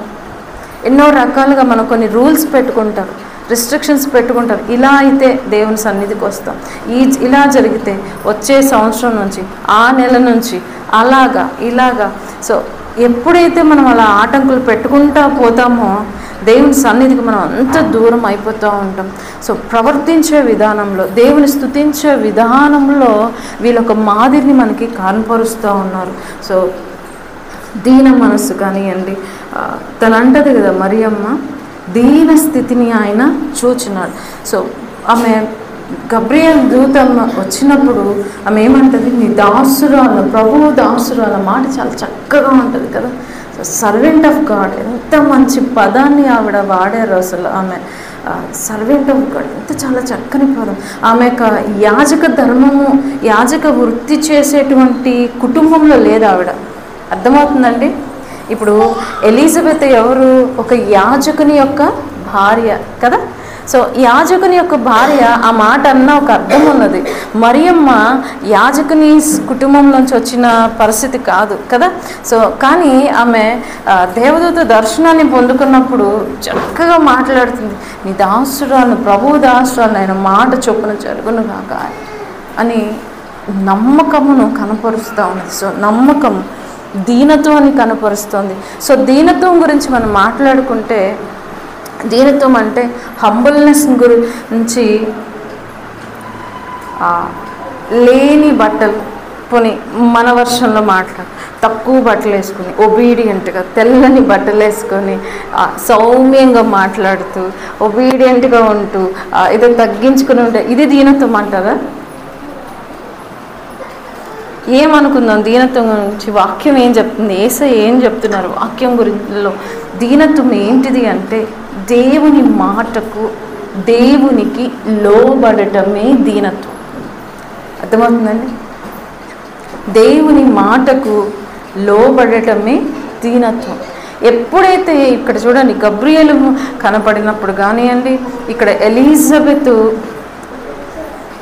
మరియమ్మ వీరిద్దరు ఎదురుపడినప్పుడు, వందన వచనంని రిసీవ్ చేసుకున్నప్పుడు ఇద్దరు కూడా ఎప్పుడైతే మరియమ్మ విజిట్ అవ్వగానే మనం చూసినట్లయితే వాక్యంలో లూకాసు వార్త 1వ అధ్యాయంలో ఉంటుంది కదా, శిశువుతో సహా గంతులు వేస్తూ బాప్తిస్మ ఇచ్చే యోహాను అబ్బా తండ్రిని దర్శించుకున్నట్లుగా ఆ వందన వచనాన్ని ఎప్పుడైతే చూడగానే యోహాను కడుపులో సంతోషిస్తూ ఉన్నాడు. ఈమె ఏమైంది? వెంటనే పరిశుద్ధాత్మతో నిండుకొనినదై దేవుని స్తుతిస్తూ, అమ్మా నువ్వు స్త్రీలలో నువ్వు టాప్ మోస్ట్, నీ తర్వాత ఎవ్వరు లేరని పొగుడుతూ ఉంది. వయసు కంపారిజన్ చూసారా? ఈమె వృద్ధురాలు, బహుకాలము గడిచినటువంటి వృద్ధురాలు, ఒక కన్యకైనటువంటి ఒక చిన్న పాపని you are the blessed woman అని మాట్లాడుతుంది, పొగుడుతూ ఉంది. నువ్వు దీవించబడిన అని, నువ్వు దీవించబడిన దాని స్త్రీలలో నీకన్నా ధన్యత గలవాళ్ళే. ఎలా అనగలిగింది ఆ మాట? పరిశుద్ధాత్మతో నిండుకొనినదై ఆమె ఆ మాటలు పలుకుతూ ఉన్నది. సో దీన స్థితి అంటే దేవుడు పిలవగానే, దేవుడు ఆజ్ఞ ఇవ్వగానే వాక్యానుసారంగా ప్రభు మనకి కొన్నిసార్లు మనల్ని హెచ్చరిస్తూ ఉంటాడు. మనకి నచ్చినప్పుడు టక్కుమని చేస్తాం, నచ్చినప్పుడు ప్రభు ఇంకోసారి అడ్జస్ట్మెంట్స్, రాజీ పడుతూ, ఇప్పుడు కాదు ఇంకొకసారి, ఈ టైం కాదు, ఈ సందర్భం కాదు. బట్టల విషయాల్లో కూడా చెప్తాను. కొన్నిసార్లు మనకి వాక్యాలు గుర్తొస్తూ ఉంటాయి, ఈ బట్టలు వద్దు, ఇలా ఉండకూడదు, వాక్యం ఇలా చెప్తుంది, కానీ బట్టలు నచ్చుతాయి.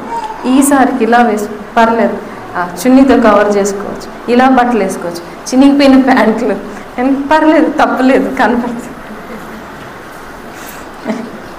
వాక్యానుసారంగా నేను ఇదివరకు కూడా చెప్పాను కదా, మనం మాట్లాడుకున్నాం, మనం రోడ్లో వెళ్ళేటప్పుడు మన బట్టలతో సహా, మన చూపుతో సహా ప్రతి ఒక్కరు మనల్ని గమనిస్తారు. నిజమేది.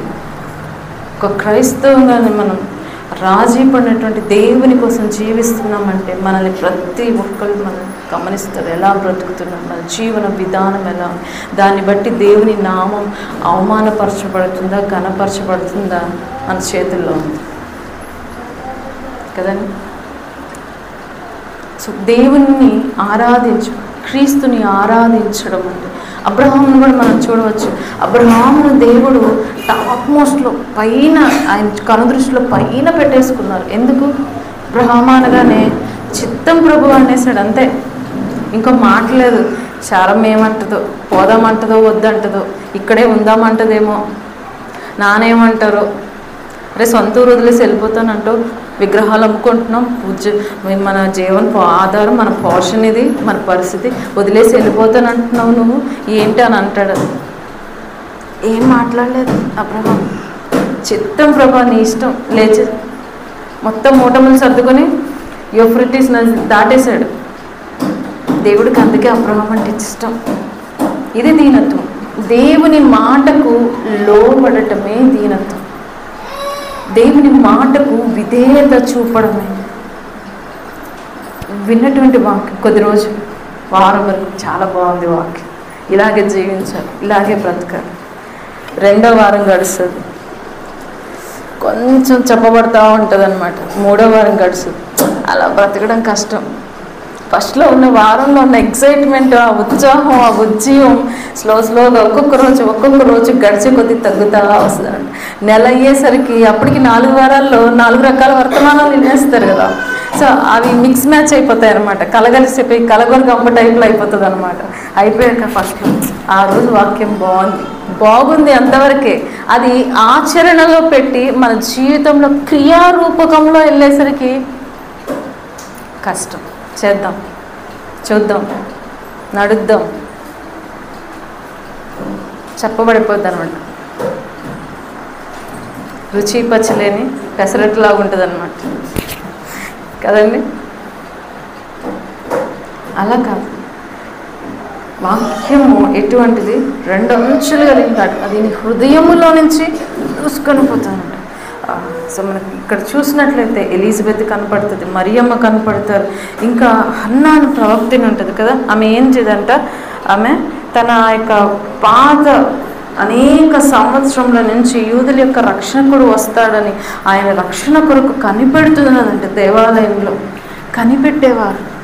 కనిపెట్టే స్వభావం కుటుంబాల్లో, పిల్లల విషయం, కుటుంబీకుల విషయం, మారు మనసు, రక్షణ కొరకు ఎన్ని సంవత్సరాలు దేవుడు సహోదరుని ఎన్నిసార్లు క్షమించాలన్నారు? 75 చాలా, అంతేనా? ఇంకో మాట కూడా ఉంది, లైఫ్ టైం అంత మట్టుకు కూడా క్షమించాలన్నారు ప్రభు. ఉంది ఈ మాట. లైఫ్ టైం అంతా కూడా, జీవితం పర్యంతం చివరి ఆఖరి క్షణం ఈ భూమిని విడిచి వెళ్ళేంత వరకు కూడా వాళ్ళు మారకపోతే అప్పటికి కూడా క్షమించాలంట. అంటే దానికి అర్థం ఏంటి? నీ పొరుగు వారిని, అది మాటల్లో చెప్పడమేనా, క్రియల్లో చేయాలంట. యేసయ్య వస్తువుల కంటే, పరిస్థితులన్నిటికంటే కూడా మనుషులకు ఎక్కువ ప్రాధాన్యత ఇచ్చేవాళ్ళు యేసయ్య. ఆయన గడిచినటువంటి, ఆయన భూమి మీద జీవించిన 33.5 సంవత్సరాల్లో మనుషులకు ఎక్కువ ప్రాధాన్యత ఇచ్చేవారంట. మనము దేవుని కుమారులుగా, కుమార్తెలుగా ఆయనను పోలి నడుచుకోవాలి కాబట్టి మనము వేటికి ప్రాధాన్యత ఇస్తున్నాం? చాలామందికి ఈ లక్షణం ఉంటుంది, కుటుంబీకులని ప్రేమించడానికి, సొంత కుటుంబీకులని క్షమించడానికి మనసు ఉండదు.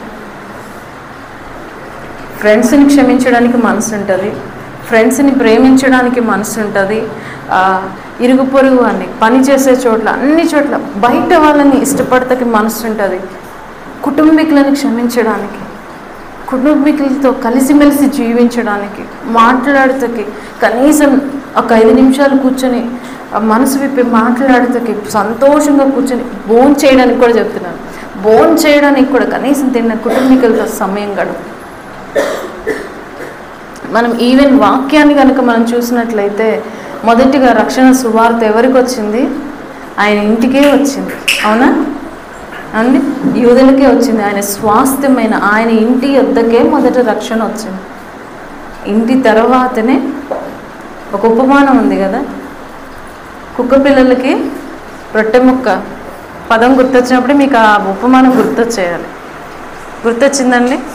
సో మొదట ఇంటి వారికి, ఆ తర్వాత అన్యులకనే ఆయన అక్కడ ఆ యొక్క స్త్రీని బలపరచడానికి, ఆ యొక్క అర్థం తెలియడానికి ఆమెకు ఆ మాటలు తెలియజేశారు. కాబట్టి కుటుంబం విషయంలో ప్రాధాన్యత, ప్రార్థించే విషయంలో విశ్వాసము దేవుని పట్ల, దీనత్వము దేవుని మాటల విషయంలో, క్రీస్తును ఆరాధించే విషయంలో, అంటే దేవుని మాటకు లోబడతాం. దేవుని స్తుతించిన పాటలు ఒక్కటే కాదు, దేవుని మాటకు లోబడతాం. విధేయత అంటే దేవుని మాటను విని దాని ప్రకారం జీవించడం. ఇప్పుడు చూడండి, బుక్ ఉంది, క్యాతిని పిలిచి నన్ను బుక్ తీయమ్మా అంటాను. బయటికి వెళ్ళిపోయి 5 నిమిషాలు ఆగి వచ్చి అప్పుడు తీసింది. నేను సాటిస్ఫై అవుతానా? నేను తృప్తి, నా బిడ్డ నాకు నచ్చినట్టుగా బ్రతుకుతుందని నేను తృప్తి చెందుతానా లేదా?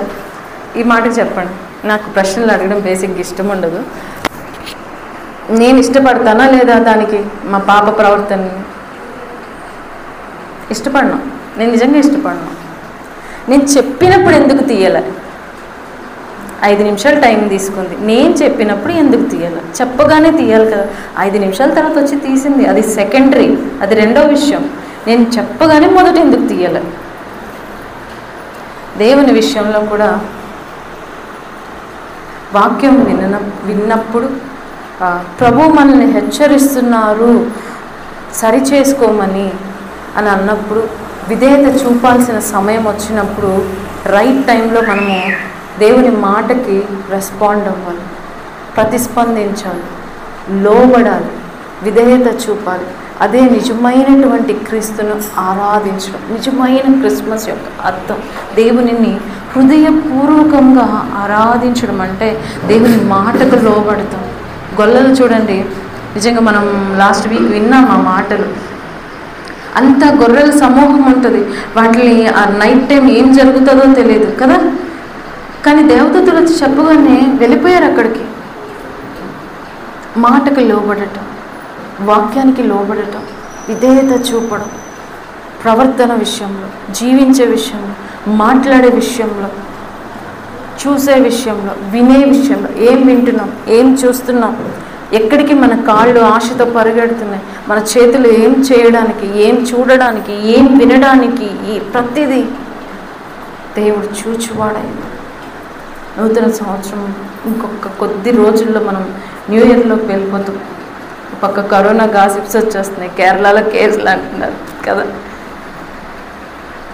సో ఏ రకంగా నూతన సంవత్సరం సిద్ధపడదాం? దేవుణ్ణి ఆరాధించే విషయంలో మనం ఇంకొంచెం లోతుల్లోకి వెళ్దామండి. ఇంకొంచెం లోతుగా దేవుని స్తుతించుదాం. లోతుగా ఈసారి క్రియలతో కూడినటువంటి దేవుణ్ణి ఆ రీతిగా మనం ఆరాధించుదాం. అప్పుడు నిజమైనటువంటి ఆనందం మన హృదయంలో, మన మనస్సులో, మన ఆత్మలో దేవుడు నింపారుగా నింపునుగాక. ఆమేన్. దేవుడి మాటలు మన వినికిడిలో ఆయన ప్రజెన్స్ దీవించి ఆశీర్వదించునుగాక. ఆమేన్. దైవజనులు వచ్చి ముగింపు ప్రార్థన చేయవలసిందిగా మనవి చేస్తున్నాను. టైం ఎక్కువ తీసేసుకున్నానా? సారీ.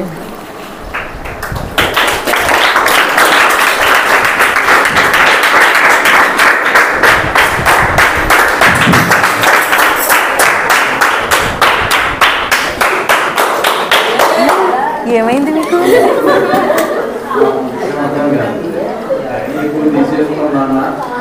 అందుకు కొట్టినట్టున్నారు,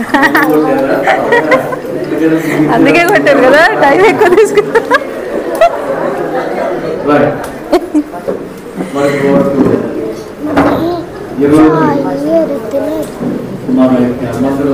మరి ఈ రీతిగా స్నేహ క్రిస్మస్లో పాల్గొన్న అందరికీ వందనాలు తెలియజేస్తూ,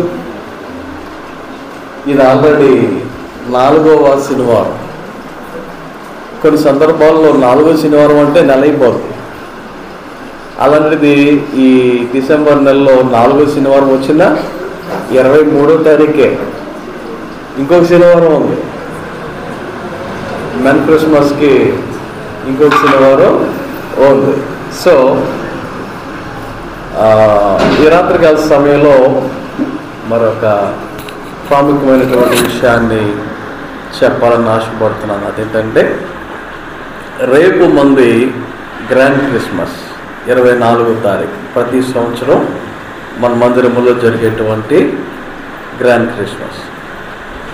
కాకపోతే ఈసారి చిన్న మార్పు, అది కూడా పోయిన ఆదివారం చెప్పడం జరిగింది. మనం ప్రారంభించినప్పటి నుండి గ్రౌండ్లో జరుగుతూ ఉంటుంది. ఈసారికి మాత్రం, ఈ 2023 సంవత్సరానికి మాత్రం మందిరంలో జరగబోతూ ఉంది. సో మీ గృహాల నుండి చాలామంది వస్తారు, బంధువులు వస్తారు, వేరే ఊర్లో ఉన్నవారు వస్తారు. నో డౌట్ మందిరం అయితే సరిపోదు. మొదట వచ్చిన వాళ్ళకి మందిరంలో ప్లేస్ ఉంటుంది, మిగతా వాళ్ళకి బయట ప్లేస్ ఉంటుంది. సో ప్లేస్ అయితే ఉంటుంది, అది కూర్చొనైనా చూడవచ్చు, నుంచొనైనా చూడవచ్చు. సో ఎక్కడ కూర్చోవాలనుకుంటారో డిసైడ్ అయ్యి దాన్ని బట్టి మీరందరూ కూడా సిద్ధపడి రావాలని ప్రేమతో మనం చేస్తున్నాం. మరి రేపు ఇంకొక విషయం ఏంటంటే 24 ఆదివారం వచ్చింది. మనం మందిరంలో 10 ఉండాలి, సాయంత్రం క్రిస్మస్ జరగాలి, మధ్యలో ఏర్పాట్లు జరగాలి. సో చాలా అంటే చాలా పనులు ఉన్నాయి. మీరు నమ్ముతారో నమ్మరో, నేను మధ్యాహ్నం భోంచేయలేదు. నేను ఉపవాసం మీద కాదు, తింటానికి టైం లేక ఈరోజు మధ్యాహ్నం కూడా భోంచేయలే. ఈరోజు ఉపవాసం కాదు, ఈరోజు టైం దొరకలే. ఇంకో విషయం ఏంటంటే రాత్రి నిద్రలు పోలేదు. నేను పడుకునేసరికి 5:30 అయింది. 5:30 వరకు నేను బయట పనుల దగ్గరే ఉన్నాను. ఇంక ఈరోజు కొన్ని పనులు ఉన్నాయి, అవి చేసుకోవడానికి కాసేపు పడుకుందామని వెళ్ళి 5:30 పడుకొని మరలా 8కే మెలకు వచ్చేసింది నాకు. సో మళ్ళీ ఉదయం నుంచి పనులే, ఉదయం నుంచి ప్రయాణాలే. కాబట్టి ఒక రకంగా శారీరకంగా నీరసించి అలసిపోయినటువంటి ఫీలింగ్ నాకు.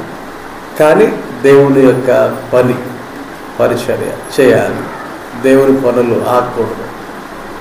నేను తొందర పడటం కాదు, పనులందరూ తొందర పెట్టడం. సో మొత్తానికి అన్ని పనులు చాలా వరకు కంప్లీట్ చేయగలిగాం, ఇంపార్టెంట్వి. సో మిగతావి తర్వాత ఓపెనింగ్ అయిన తర్వాత జరుగుతాయి. సో మరి మనందరం కూడా ప్రార్థన పూర్వకంగా ఈ యొక్క కార్యక్రమాలలో పాల్గొవాలని, రేపు అందరం ఆరాధనకి సమయానికి దేవుని ఆరాధన చేయటానికి సిద్ధపడి మందిరానికి వద్దాం. ప్రార్థన చేసుకుందాం. మొదటి కూడా తలలో ఉంచండి, కళ్ళు మూసుకోనండి. ప్రార్థనతో యొక్క కార్యక్రమాన్ని ముగించుకుందాం. పరిశుద్ధుడ, మహోన్నతుడ, గొప్ప దేవాన్ని జ్ఞాన నామమునకు వందనాలు, స్తోత్రాలు తండ్రి.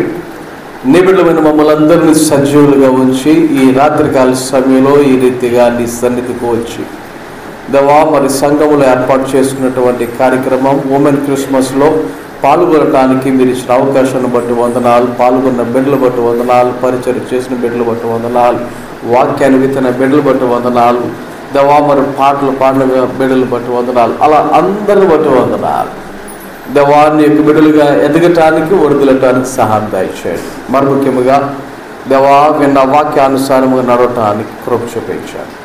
మందిరపు పనులు ఇప్పటివరకు దేవా మరి ఈ రీతిగా కంప్లీట్ చేయడానికి సహాయం చేసిన విధానాన్ని బట్టి వందనాలు, స్తోత్రాలు తెలియజేసుకుంటున్నాం. ఇంకా జరగవలసినటువంటి పనుల్లో తోడుగా ఉండమని సహాయం చేయమని ప్రార్థన చేయుచున్నాం. అలాగే దేవా రేపు జరగబోయే ఆరాధన కోరికకు మేమందరం సిద్ధపడి నీ సన్నిధిగా రావడానికి సహాయం దయచేసి నీ మేలుతూ నింపమని దేవా. ఈ యొక్క రాత్రికాల సమయంలో దేవా నీ సన్నిధి విడిచి మా గృహాలు వెలుచుండగా నీ మెండైన దేవునులతో ఆశీర్వాదంతో నింపి మీరే మహిమ, ఘనత, ప్రభావాలు పొందుకోవమని యేసు నామమున ప్రార్థన చేయుచున్నాం తండ్రి, ఆమేన్. మన తండ్రి దేవుని ప్రేమ, కుమారుడైన యేసుక్రీస్తు వారి కృప, పరిశుద్ధాత్మిక నిన్ను సహవాసము, సహాయము, కాపుదల, నడిపింపు ఇప్పుడు ఎల్లప్పుడు ఆయన బిడ్డలను మనందరూ సదాకాలము తోడే నడిపించును గాక. ఆమేన్.